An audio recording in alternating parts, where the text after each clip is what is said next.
Le chiffre du jour, 11 millions. Il y a en France 11 millions de personnes aidantes qui aident d'autres personnes malades ou en situation de handicap, ce qui soulève pas mal de difficultés et pas uniquement sur le terrain médical. On en parle avec Sébastien Vray, président de Esio. Bonjour. Bonjour Stéphane. Vous proposez une solution de paiement pour des personnes qui n'arrivent pas à gérer directement, qui ne peuvent plus gérer directement leurs dépenses. C'est quelque chose dont on ne pense pas forcément lorsqu'on devient aidant. La priorité, évidemment, c'est la situation médicale de la personne que l'on soutient. Lorsqu'on est un aidant familial, en ce qui concerne les dépenses par exemple pour les courses du quotidien, on arrive plus ou moins à s'organiser, mais c'est pas toujours le cas. C'est pas toujours le cas et il y a beaucoup de problèmes dans les fratries, on entend aussi.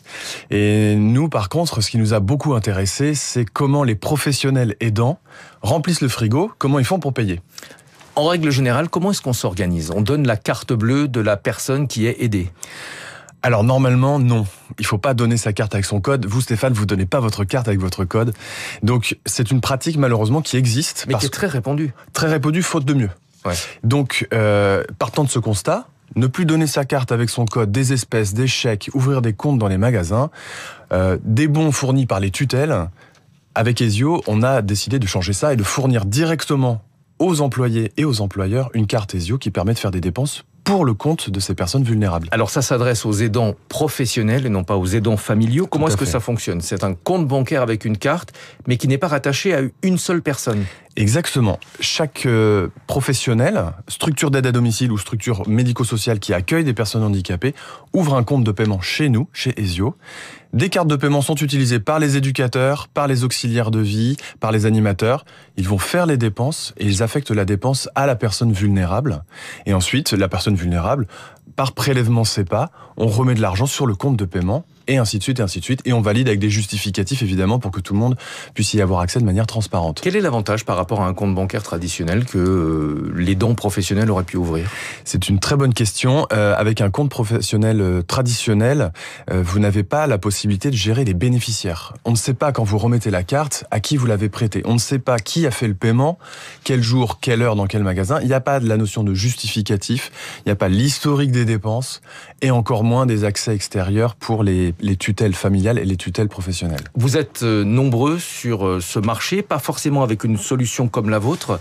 Quel est votre avantage concurrentiel ? Nous, déjà, la première stratégie, c'est de s'être adressé directement aux professionnels et de ne pas aller équiper d'une carte supplémentaire les personnes vulnérables et les familles. Tout est pris en charge par les aidants professionnels, les familles sont rassurées, on parle de 11 millions d'aidants, la charge mentale des aidants elle est énorme. Si on arrive vers un prestataire qui permet d'aider à domicile son père, sa mère, sa grand-mère, un membre de la famille, on a envie de choisir celui qui nous apportera le plus de sécurité, donc celui qui aura Esio évidemment. Est-ce que c'est de la paranoïa ou est-ce qu'il y a des cas de fraude où les personnes en situation de faiblesse se font littéralement dépouiller par les aidants ? Alors majoritairement, il y a de la confiance, parce que c'est un métier vraiment d'humain, mais je ne sais pas si vous avez vu le film en ce moment qui s'appelle La Pie voleuse. Et en fait, on est quand même évidemment sur des vols, des abus de faiblesse sur des personnes vulnérables, et évidemment, il y a des euros qui disparaissent. On se souvient de l'affaire Madeleine Riffaut, qui est vraiment pour moi la plus emblématique, l'année dernière, c'est une ancienne résistante qui s'était fait dérober 140 000 euros par son auxiliaire de vie sur 10 ans, avec sa carte bancaire justement. Oui, les montants peuvent être considérables, du coup vous dites ça justifie une certaine dépense. Quel est le business model ? Vous facturez, je crois, les aidants et non pas les personnes bénéficiaires. On facture effectivement les professionnels qui nous achètent notre logiciel de suivi de dépenses avec les cartes, et c'est un abonnement mensuel ou annuel par nombre de licences. Mais les professionnels ont la possibilité de le refacturer. Libre à eux, quand c'est possible et dans le cadre de la loi, de refacturer, de faire participer soit les personnes en situation de handicap en établissement, soit les personnes à domicile quand c'est possible. Ouais.